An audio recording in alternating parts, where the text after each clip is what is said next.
और ओम के एग्ज़ाम हो गए हैं, छुट्टियां चल रही हैं 4-5 दिन की, तो इसी बहाने घूम के भी आते हैं। देव जी ने यहाँ पे गाड़ी एकदम रेडी कर रखी है, तो मम्मी भी आई थी यहाँ पे मिलने के लिए। बुआ जा रही है अपने चाचा की बेटियों के घर में, यानी कि जो हमारी बबली बुआ और ममता बुआ है, तो बुआ जा रही है। ओके बुआ, बाय बाय। हाँ, पहला हम पहुँचे हैं कैची धाम में।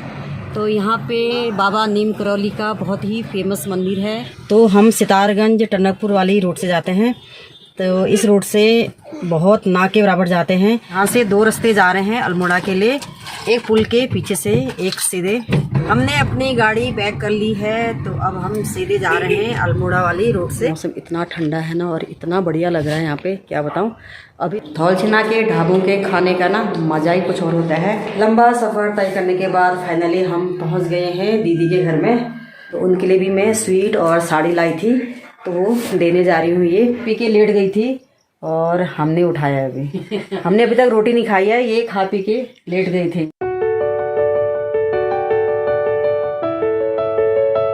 सबसे पहले आप सभी को मेरा प्यार भरा नमस्ते। पहला तो मैं हूँ आपकी दर्शना चौहान और आपका स्वागत करती हूँ देवभूमि उत्तराखंड के हल्द्वानी शहर से। तो अभी बजे हैं सुबह के 11:15 और मैं रेडी हो रखी हूँ आज पहाड़ों की ओर जाने के लिए। तो मैं जा रही हूँ आज अपने नंदी सास के घर में, यानी कि देव की दीदी के घर में। आजकल चैत का महीना लगा हुआ है, तो हमारे उत्तराखंड में चैत के महीने में फिटौली दी जाती है जिस लड़की की शादी हो जाती है। तो आज हम भी मौके से फिटौला दे के आते हैं। और ओम के एग्ज़ाम हो गए हैं, छुट्टियां चल रही हैं 4-5 दिन की, तो इसी बहाने घूम के भी आते हैं। तो चलिए दोस्तों, ले चलते हैं आपको खूबसूरत पहाड़ों की ओर। देव जी ने यहाँ पे गाड़ी एकदम रेडी कर रखी है, तो मम्मी भी आई थी यहाँ पे मिलने के लिए। और बुआ जा रही है, जो हमारी ममता बुआ है, पिछले वाले ब्लॉग में देखा होगा, उनके घर में।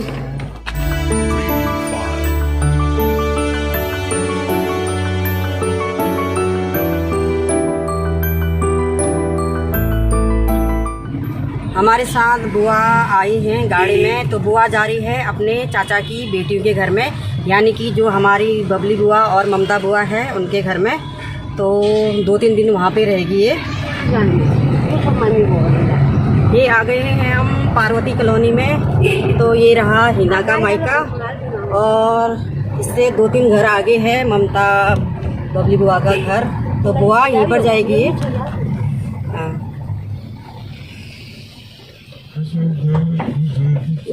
हमें अभी बबली बुआ के घर पे, तो बुआ जा रही है। ओके बुआ, बाय बाय। हाँ, पहला बुआ हो ठीक है। Okay bye bye.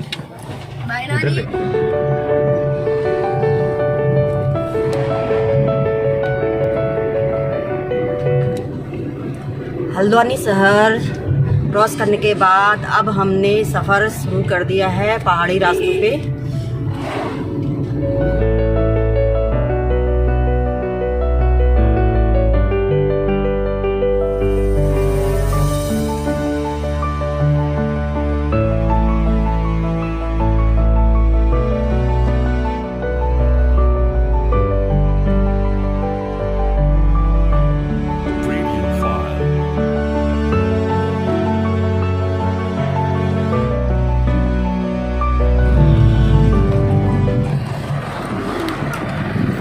आगे का सफ़र तय करते हुए अभी हम पहुँचे हैं कैची धाम में। तो यहाँ पे बाबा नीम करौली का बहुत ही फेमस मंदिर है।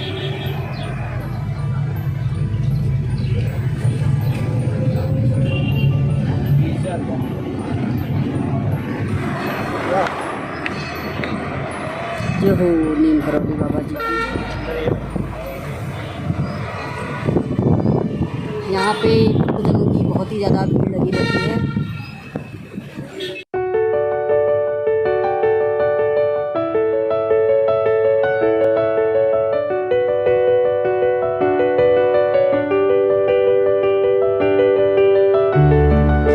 मेरा बहुत ही ज़्यादा मन है बाबा नीम करौली जी के मंदिर में जाने के लिए और उनके दर्शन के लिए, लेकिन हो नहीं पाता है। जब भी हम पहाड़ों के लिए जाते हैं तो हम सितारगंज टनकपुर वाली रोड से जाते हैं। तो इस रोड से बहुत ना के बराबर जाते हैं। तो सुबह भी जल्दी घर से निकलना हो नहीं पाया, क्योंकि आज अष्टमी है। तो घर में भी हमने पूजा पाठ किया था, इसलिए घर से लेट निकले थे। तो अभी अगर हम दर्शन करने ले जाते तो बहुत ज़्यादा लेट हो जाते, इतना लंबा सफ़र तय करना है हमने। तो पूरी कोशिश की जाएगी कि वापसी में जल्दी आऊँ और मैं बाबा जी के दर्शन करूँ।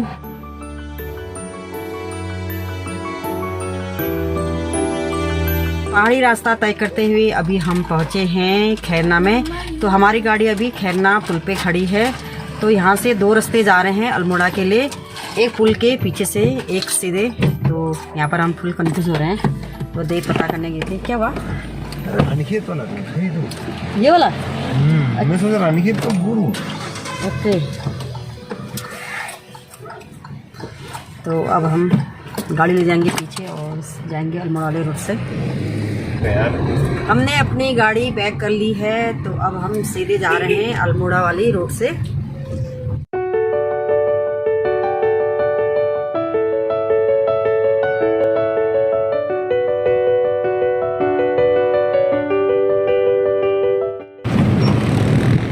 अभी हम चल रहे हैं खैरना नदी के किनारे किनारे।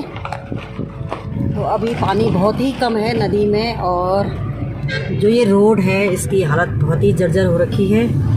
जगह जगह पर पूरे गड्ढे बने हुए हैं, शायद इसका निर्माण का काम चल रहा है।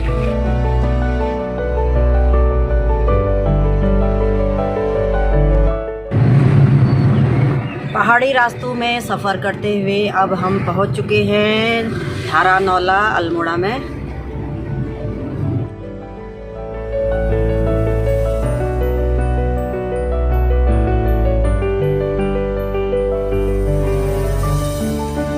अभी हम खड़े हैं अल्मोड़ा मार्केट से 2 किलोमीटर आगे ऊपर टॉप में। तो यहाँ से अल्मोड़ा शहर का कुछ इस तरह दिखता है नज़ारा।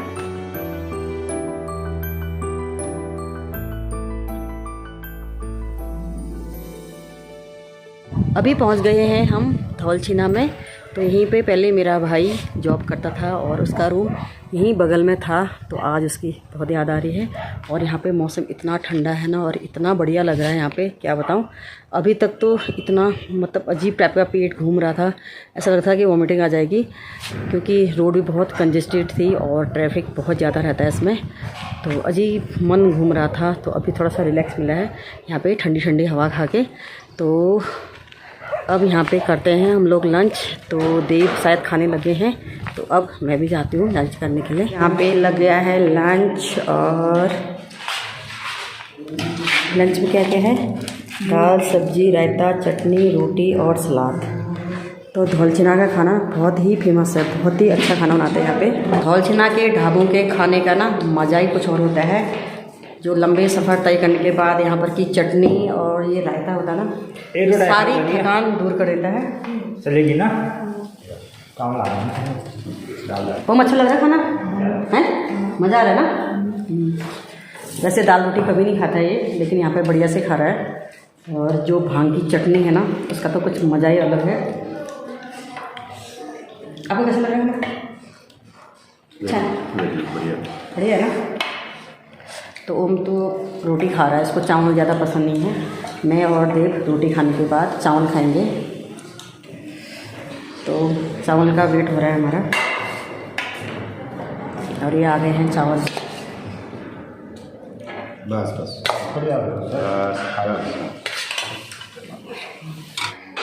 लंबा सफ़र तय करने के बाद फाइनली हम पहुंच गए हैं दीदी के घर में। तो यहाँ पे मौसम इतना ठंडा है। आते ही मैंने दीदी की स्वेटर पहन ली है, और दीदी बनाने लगी है चाय, अदरक वाली गरम गरम चाय पियो, चाय का मजा लो। तभी तो सच में बहुत ठंडा है यहाँ पे, बाप रे बाप। चाय वगैरह पीने के बाद अब हम जा रहे हैं मेरी जो दीदी है नंदी सास, देव की दीदी, उनकी जेठानी जी के वहाँ पे। तो उनके लिए भी मैं स्वीट और साड़ी लाई थी, तो वो देने जा रही हूँ ये, क्योंकि आज बार है।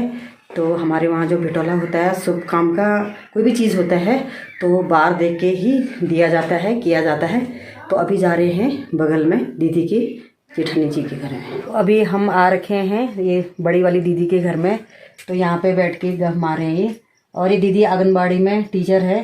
तो ये तो खा पी के लेट गई थी और हमने उठाया अभी। हमने अभी तक रोटी नहीं खाई है, ये खा पी के लेट गए थे ये।